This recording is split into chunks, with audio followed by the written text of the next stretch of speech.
Rather drink more than try to solve it with a lip gloss. So what's up, guys? Oh gosh, life nice, when you have a man to stress you out. Check this out. Since my baby daddy went to jail, I had to just block life itself. I think I came out because I know he's out. So I feel good now. I couldn't be me while he was in jail. I just had to block my existence. I just couldn't be me. I just couldn't face reality. But I had to do what I had to do.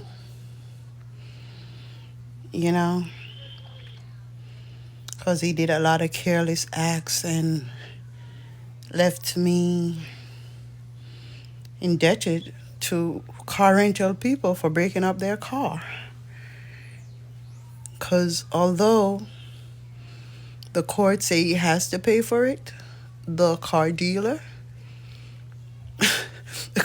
had me sign a paper saying that he pretty much, so you have one deal with the court and one deal with me. Either way, he say he has to get paid. So I never really said it, but I was held hostage in Bahamas. Because he said I couldn't leave until I paid him. And so I inquired amongst people, and those people knew him. And so at first they said, nobody can stop you from leaving. And then when they realized it was him I was talking about, they know him good. So they were like, you have to pay him before you go. And I'm like, Desi, something ain't right here. They're saying I don't have to, and they're saying I have to. So I ended up staying in Bahamas longer. I had to pay for Airbnb. The Airbnb that we got was owned by the same guy. We were paying him let me tell you this shit. We were paying him $200 a night for the Airbnb. And he said at the police station, when he came to look at the car, he said, we will have to keep the car because we damage it. And I'm like, what the fuck? Never you go abroad and get in trouble or let anybody get you in trouble. So when Seven Lord was locked away, my troubles had just begun. So it's like I have to be paying you all this money for the car daily and for the Airbnb daily. I remember drawing $1,000 and giving it to him, and then my bill is adding up the next day. It was crazy. And on top of it, Seven Lord had destroyed my phone, so I couldn't be on the internet. I know he had fucked with my TikTok, threatened me the morning and say that he was like, I bet you me take down your TikTok. And I said, bet. And I couldn't log in on Destiny phone to my TikTok. I couldn't log in for about 2 months. About 2.5 months. I could not get into my TikTok. I had to start a new page, my Seven Lordies page. I had to build it up, and couldn't log into Facebook, and couldn't get into Instagram, but I got through with Instagram first. I have 14 pages on Facebook, couldn't log in. Couldn't log into my bank account, didn't remember my bank account username, and other bank accounts, couldn't get into them. And everything was just fucked up. Because I didn't know that a phone had so much power until He fucked up my phone, broke up the car, and I'm in Bahamas, and my kid's phone number. Luckily, Destiny had two of my daughter's phone number in her phone. I was like, everybody in Africa lose contact. All my contacts, everything was gone. And, you know, it was so tough. So I was stuck in Bahamas for about 10 more days, and then I prayed.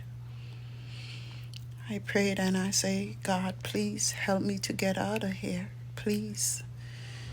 Please. Mr. Benson stopped by every other day, and he was like, so how are you doing?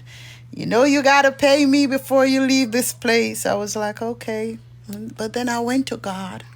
I say, God, during that time, Sharney, Nikki ended up in the hospital.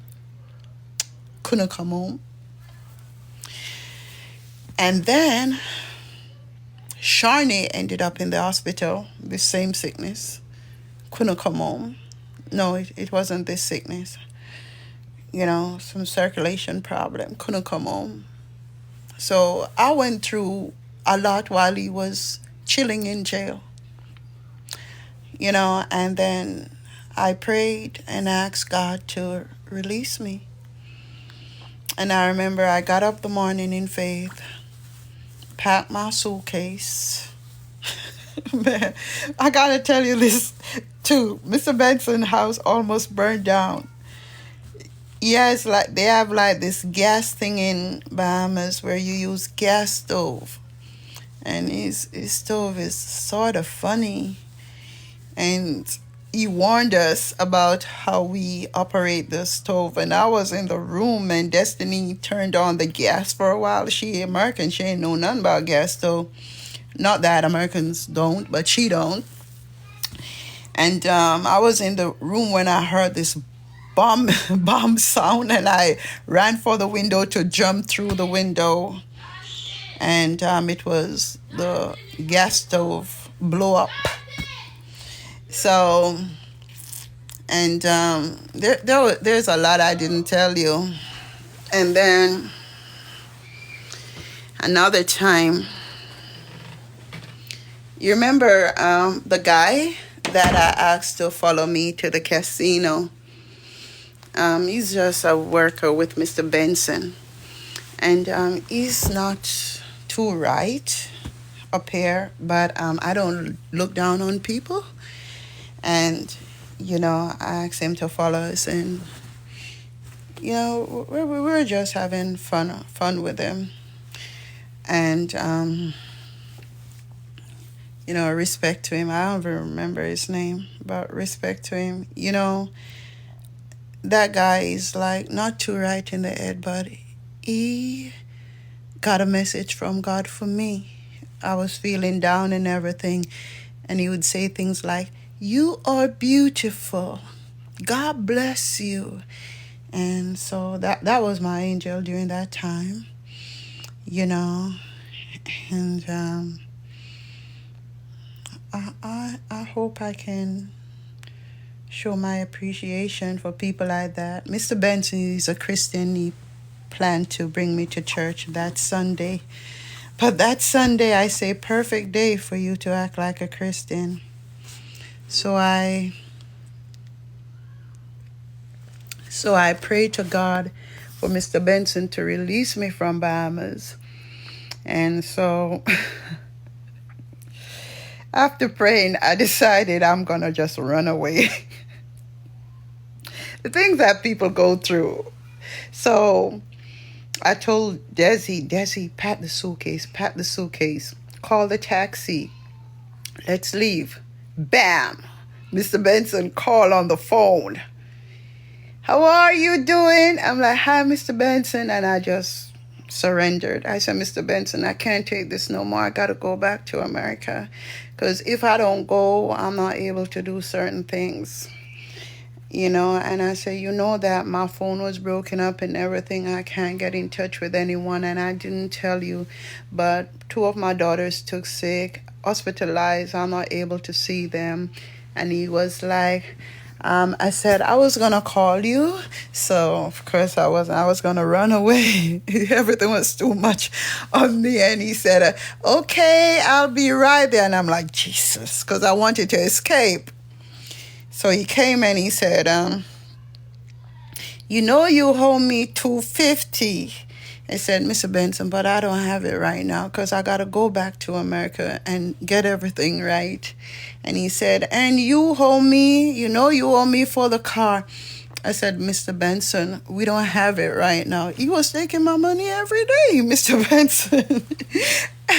I said, and then our tickets were like $300 each to come back. And Mr. Benson was like, well, you got to hand over your passports and you got to sign this document. So there I went, sign away my life and all these things. And I'm like saying to myself, Seven, Lord, why? Why?